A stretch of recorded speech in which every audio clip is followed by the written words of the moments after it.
This is the way that we will be able to obtain $100 trillion in assets on chain over the course of the next 10 years. If we do not work together and are very sluggish to react to all of this, it is going to take a lot longer. Very well.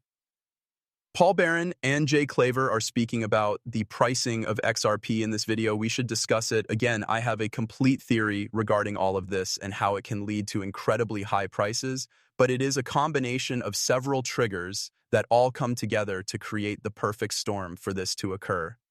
If it is simply the ETFs, then I think that we should do the bare minimum. Assuming that we are aware that ETFs are going to occur and we are almost completely certain with a 90% level of confidence that we are going to receive them, I would say that a range of 10 to 13 is reasonable. Perhaps XRP would be quite realistic, perhaps even $20 or $25 by this time next year or by the end of the year.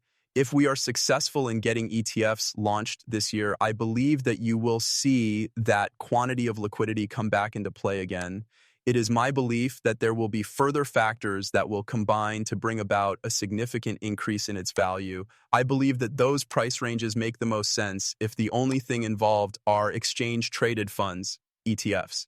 That is only fair, wouldn't you agree? I believe that a great number of individuals are holding out hope for the globe, but realistically speaking, the number is somewhere between 10 and 14, possibly 20 or even 25. Along with the exchange-traded funds, ETFs, we will have to wait and watch how everything plays out. I am on good terms with. We were the best of friends back in California, and then he moved to Hawaii, so now we don't talk as much as we used to. However, he wished me a happy birthday yesterday, and we discussed market cap multipliers. He remarked that market cap multipliers are going to full send, and I had to explain to him that market cap multipliers for XRP are only going to work up to a certain point, probably about 2 trillion.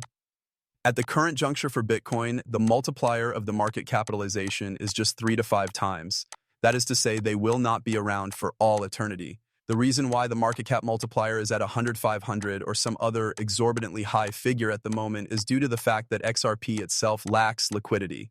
The token does not have sufficient liquidity. However, once you reach a market capitalization of $1 trillion or $2 trillion, there will be that liquidity, and that market cap multiplier will no longer be available to you. It doesn't reach 50 trillion or 100 trillion. Over the course of my research, I have had to learn this lesson, and I have stated that many times in the content I have shared with you all. Okay, so if you're curious, Rob Cunningham is the person who manages the KUWL show. A great deal of valuable information regarding Ripple and XRP is posted by Rob. There is no doubt in anyone's mind that he is a believer. He has been here for a long time. He states that scholars who study monetary systems are evaluating Ripple Labs. Unique and patented methods and protocols, that is a lot to take in. RippleNet software, which is embedded inside the infrastructure of the Interledger Foundation. Therefore, monetary systems researchers evaluating Ripple Labs' patent and proprietary protocols embedded within the Interledger Foundation's infrastructure, RippleNet software, and the XRP token, as well as Ripple and XRP's alignment with ISO 2022 Global Payment Language Standards, should draw these conclusions. One is Ripple's unique market position. Ripple owns patents on basic payment protocols that are the foundation of RippleNet, as well as interoperability frameworks, many of which are associated with the Interledger protocol. In this clip, the CEO of Hidden Road drops a significant amount of information. We plan to give it a listen, also include Jake Claver and Paul Barron discussing the pricing of XRP. I have received information from Rob Cunningham detailing the many reasons that the XRP ledger is preparing itself to become the world's settlement system. According to Kevin Cage, everyone should keep a close watch on this. Members of the XRP community, all of the information that you need in order to know about all of this content will be provided to you. Let's get started. In his book, Diffusion of Innovations, it serves as the fundamental building piece of the universe as it is perceived by investors in the early and middle stages. It demonstrates that various groups of the population accept technology at different points in time. It serves as the fundamental premise of the empirical approach used to determine how technology gets adopted. It's a basic lesson in venture capital investing. Quickly go over it. Innovators, early adopters, early majority, late majority, and laggards are the 5 categories that are included in the principle. In a short amount of time, Where are you right now? Have you been in this place when it first opened its doors? Have you been here for the last decade thanks to XRP? Have you, like me, been among the first to accept new technology in the past few years and been able to use it recently? We are in the presence of both the early majority and the late majority. Innovators and early adopters are typically the first to embrace new technologies, generally out of curiosity and willingness to take risks. There will likely be a large number of people in the room and in attendance at this conference. The greater audience that wait till the technology is proven and more developed are represented by the early and late majority.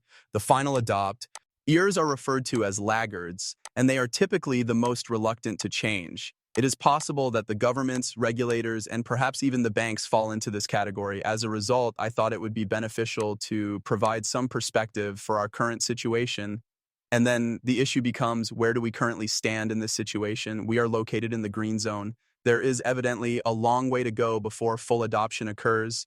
However, it also indicates that the initial phases are behind us now.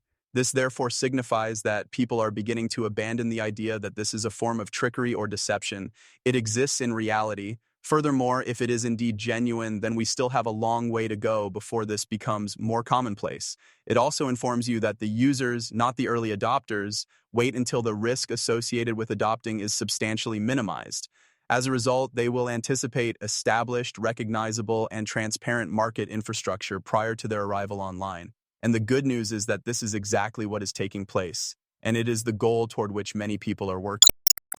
Formation and evolution of other markets, such as electronic trading, foreign exchange, brokerage purchases, and interest rate swaps. As I mentioned earlier, you can literally point to the curve where those businesses were at different times and observe certain characteristics and see if they match that graph or not. Furthermore, there are certain theories that suggest that artificial intelligence will disrupt this curve of technology adoption. I wholeheartedly concur with that statement. We should anticipate a dramatic acceleration in the adoption of new technology. Because they are able to take complicated items and manufacture them, artificial intelligence-driven systems have the potential to minimize the frictions that are slowing down Roger's innovation curve here. Simpler to utilize. Artificial intelligence is also capable of making things more tailored from the versar.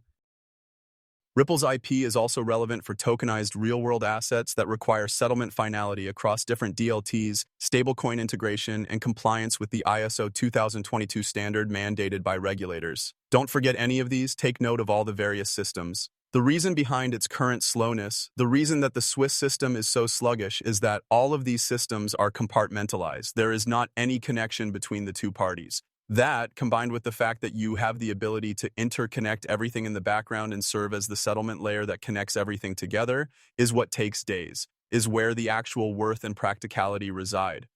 Ripple's stance should be regarded by researchers as a strategic bottleneck that obstructs the transition from traditional finance to tokenized finance. Goes on to state that network effects and lock-in occur when banks and financial institutions embrace RippleNet or any XRP-centric liquidity mechanism, which might result in intellectual property licensing dependencies for these institutions as Ripple holds the patents. The patents owned by Ripple Labs are valid and can be enforced. Network lock-in occurs when the costs of switching become higher as soon as XRP liquidity pools are integrated into ISO 2022 flows. This can be further complicated by the addition of a prospective exchange-traded fund, ETF, or a derivative framework that is stacked on top of Ripple's rails. This generates a situation in which Ripple's protocols become involved. Integrated systemic infrastructure, even if XRP itself is not required to be used. It does discuss macroeconomic conclusions for scholars of the monetary system. Ripple is more than just a vendor of software, as may be deduced logically. It holds the patents for the vital infrastructure that is associated with the global MPOTS. Migration to ISO 2022. He continues by stating that the mix of open communication standards and proprietary settlement protocols suggests that the effect of Ripple will be fundamentally difficult to dislodge, and that cross-border and tokenized finance ecosystems will be affected.